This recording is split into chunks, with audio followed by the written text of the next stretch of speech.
Bonjour à toutes et à tous. Alors, dans ce chapitre aujourd'hui, nous allons étudier ce qu'on appelle les fonctions de référence. Alors, pas toutes les fonctions de référence, mais quelques fonctions de référence. Alors, qu'est-ce que c'est qu'une fonction de référence? Eh bien, vous savez maintenant qu'il existe plusieurs familles de fonctions différentes, qui ont différentes propriétés, aspects, représentations graphiques.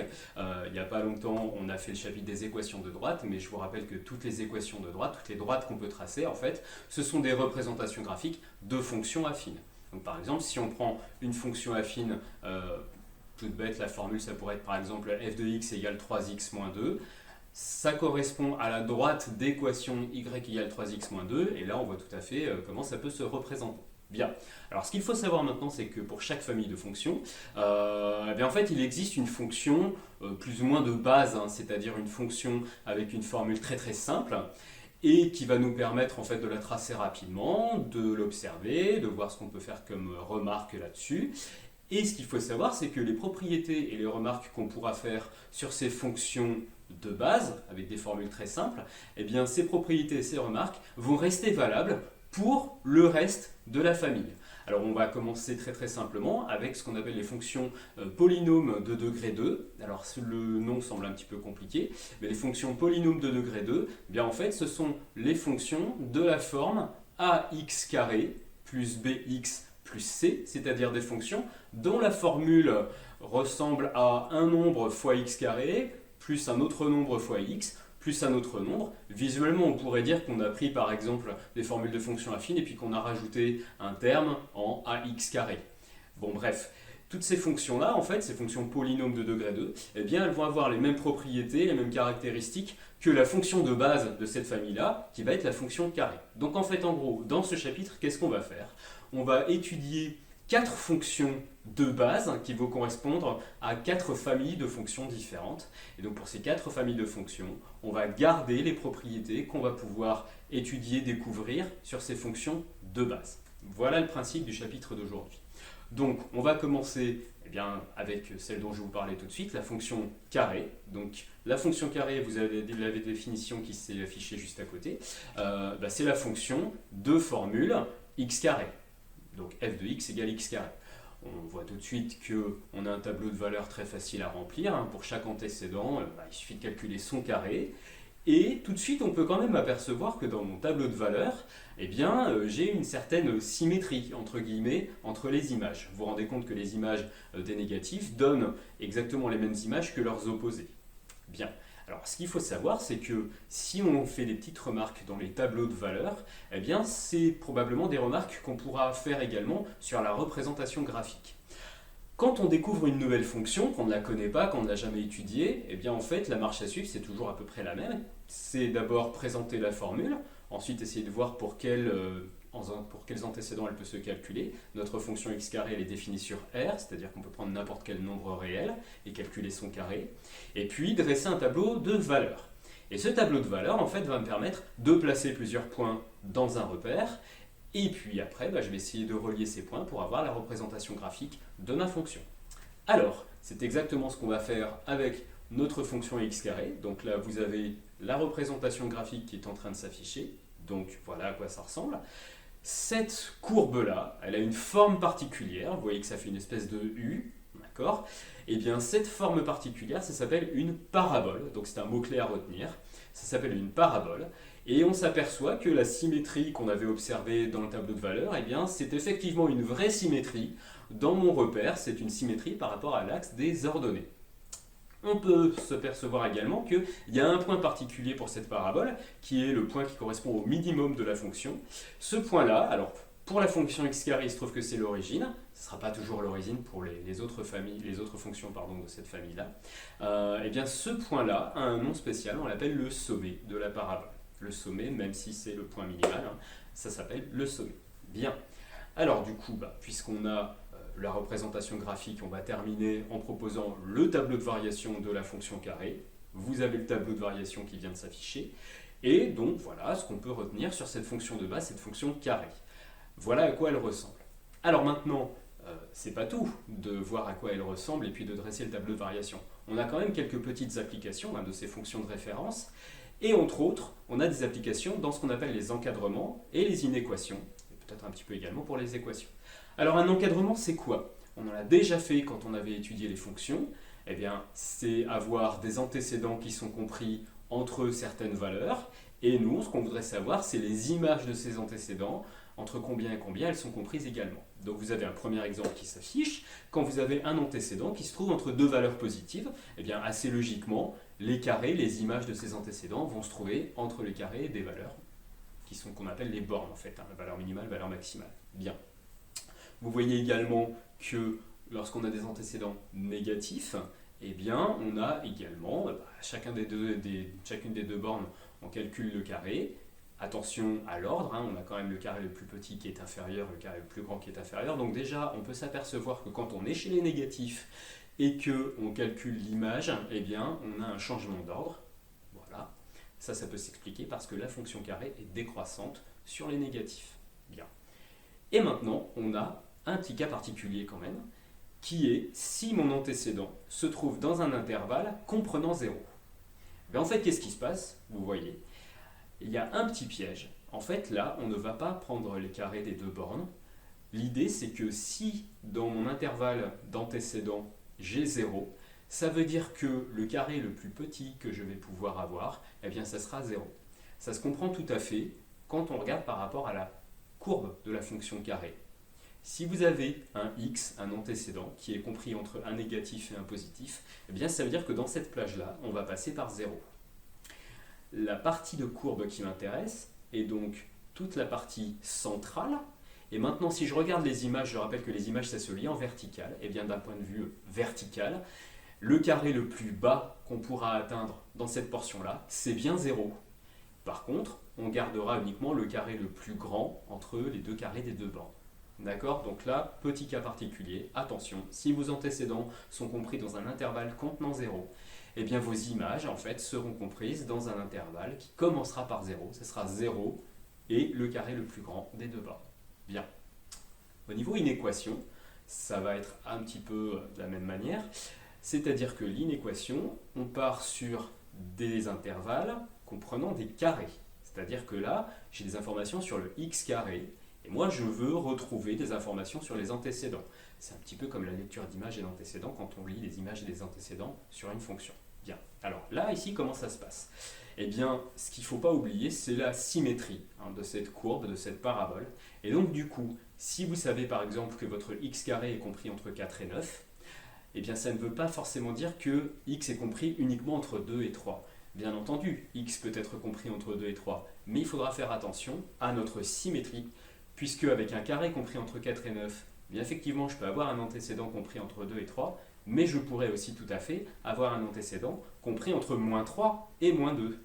Et oui, effectivement, si je prends moins 2,5, eh bien le carré de moins 2,5, ça sera 6,25, et on a bien un carré compris entre 4 et 9. Donc attention, toujours, quand vous allez avoir une inéquation à partir d'un x carré, eh bien pensez à cette symétrie. Le mieux, ça sera, alors ça je vous montrerai en classe virtuelle, eh bien de faire très rapidement un petit schéma de parabole au brouillon pour ne pas se faire avoir par cette symétrie.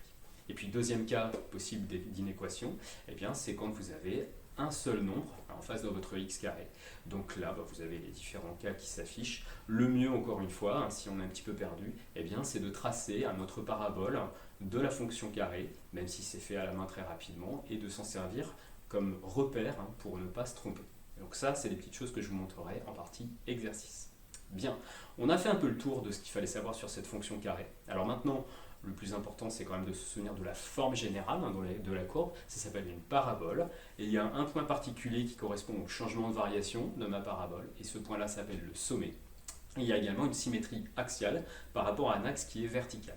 Et bien ces propriétés-là, ce qu'on vient d'apprendre sur cette fonction carré, il faudra retenir que l'année prochaine, quand vous allez étudier la famille des polynômes de degré 2, eh bien toutes ces fonctions-là, les fonctions de la forme ax carré plus bx plus c, elles auront le même type de représentation graphique que ma fonction carré. Ce sera des paraboles avec une symétrie axiale et un point qui s'appelle le sommet. Voilà ce qu'il faut retenir sur ces fonctions de référence. Donc là, on a fait le tour pour la fonction carré. Bien. Alors maintenant, on va passer à une deuxième fonction de référence, qui elle-même correspond à une deuxième famille de fonctions. Cette deuxième fonction de référence, c'est la fonction inverse. Alors la fonction inverse, vous avez la définition qui s'affiche. L'inverse d'un nombre, eh bien, c'est 1 sur le nombre. Ça, c'est quelque chose que vous avez appris déjà depuis le collège. Et donc, la formule de base de la fonction inverse, eh bien, c'est f de x égale 1 sur x. Par contre, cette fonction-là a une petite particularité, parce que vous savez très bien qu'en mathématiques, on ne peut pas diviser par 0. La division par 0 n'existe pas. Ce qui veut dire que là, en fait, nos antécédents peuvent être n'importe quel réel, sauf 0. Là, on a quelque chose qu'on n'avait encore jamais rencontré pour des fonctions. On a ce qu'on appelle une valeur interdite. On ne peut pas calculer f de 0. F de 0 n'existe pas. Et donc, ça veut dire que dans mon tableau de valeurs, eh bien, 0 n'a pas d'image. Je ne l'ai pas mis. Alors, on peut quand même voir des petites choses dans ce tableau de valeurs. On peut voir qu'il y a quand même également une espèce de symétrie, même si les images de négatifs eh bien, sont négatives, les images des positifs sont positifs, mais vous voyez quand même que dans les valeurs numériques, il y a une espèce de symétrie quand même. Donc ça veut dire qu'on va pouvoir aussi observer graphiquement, probablement, une sorte de symétrie. Deuxième petite chose à retenir, c'est donc que 0 n'a pas d'image, et donc vous allez voir tout de suite ce que ça donne quand on place ces points-là et qu'on essaye de les relier. Voilà le graphique.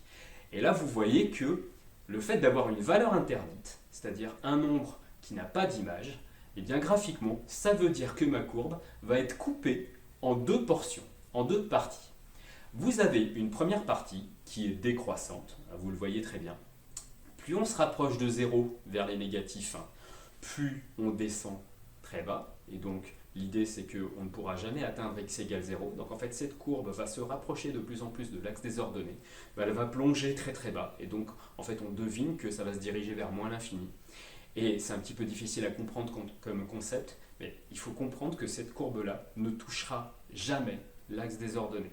Elle s'en rapprochera petit à petit, mais jamais elle ne l'atteindra. C'est-à-dire que même si visuellement un jour on a l'impression que cette courbe touche l'axe des ordonnées, en faisant un zoom, on se rendra compte que non, elle ne le touche pas et il y aura encore un espace. Donc à bien retenir. Et du coup, vous voyez que chez les positifs, on a à peu près le même genre de morceau de courbe en fait. C'est également un morceau décroissant. Alors là par contre, quand on se rapproche de 0 du côté positif, eh bien on obtient des résultats très très hauts. C'est assez facile à comprendre. Si vous prenez votre calculatrice, que vous faites 1 divisé par 0,1, ça vous fait 10. Si vous faites 1 divisé par 0,01, ça vous fait 100. Si vous faites 1 divisé par 0,0000, etc., 1, eh bien ça va vous faire un 1 et plein de 0 derrière. Donc en fait l'idée bien sûr c'est que plus vous divisez par un nombre proche de 0, plus votre image, plus votre résultat va être grand. Donc c'est ce qui explique en fait que vous avez cette portion de courbe du côté positif qui donne l'impression que ça monte très très haut. Donc en fait là aussi ça va se diriger vers plus l'infini. Et puis à cause du signe moins, du côté négatif, ça se dirige vers moins l'infini.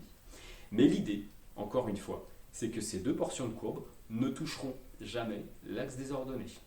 Donc là, l'idée, c'est que si je veux tracer ma courbe en entier, je vais être obligé à un moment de lever le crayon et de reprendre mon tracé là-haut. Et bien, à chaque fois que vous aurez une valeur interdite dans une fonction, dites-vous bien que vous aurez ce problème-là. Il y aura un trou, entre guillemets. Et donc, on sera obligé de lever le crayon à un moment. Bien. Mais on s'aperçoit également que ça, c'est aussi vrai pour les extrémités qui sont à gauche et à droite. D'accord ? C'est assez logique. 0 n'a pas d'image avec la fonction inverse. Mais on peut poser la question autrement. Est-ce qu'il existe un nombre dont l'inverse vaut 0 ?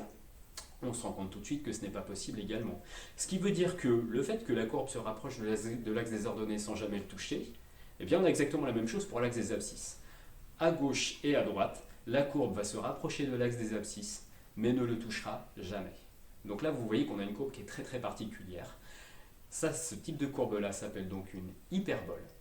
Et donc toutes les fonctions de la famille de la fonction inverse, on appelle ça les fonctions homographiques, et bien toutes ces fonctions-là seront tracées avec des hyperboles, c'est-à-dire des courbes qui ressemblent à celle-ci.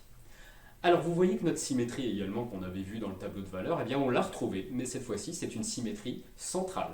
Voilà. Bon, jusque-là pas de souci. On a notre tableau de variation. Alors vous voyez un nouveau petit symbole sur notre tableau de variation. On a cette espèce de double barre en plein milieu. Cette espèce de double barre en fait est là pour expliquer que 0 est une valeur interdite. Et donc cette double barre est là pour dire que je lève le crayon. Et donc j'ai une courbe qui est en deux moitiés. Voilà, j'ai une courbe qui est en deux portions de courbe. Donc là, c'est un petit peu nouveau, il va falloir intégrer ce principe-là.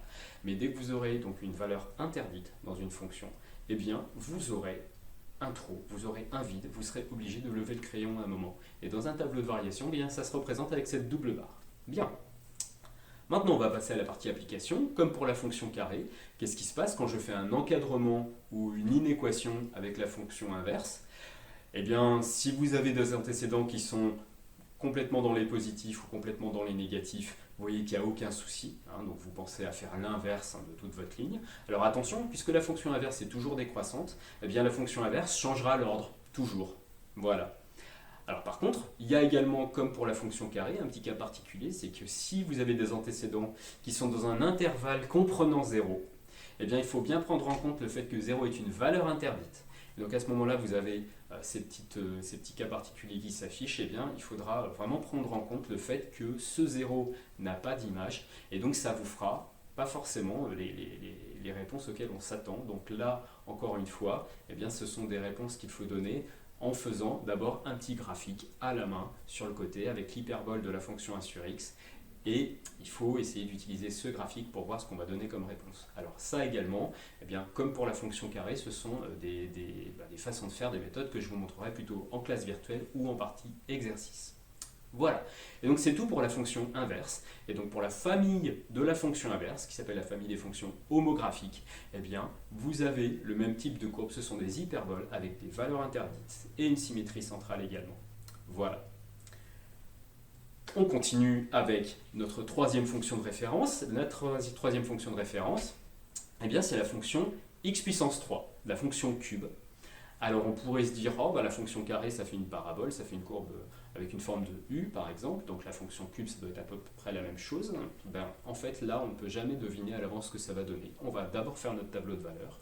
Le tableau de valeurs, on prend chaque x, on calcule le cube.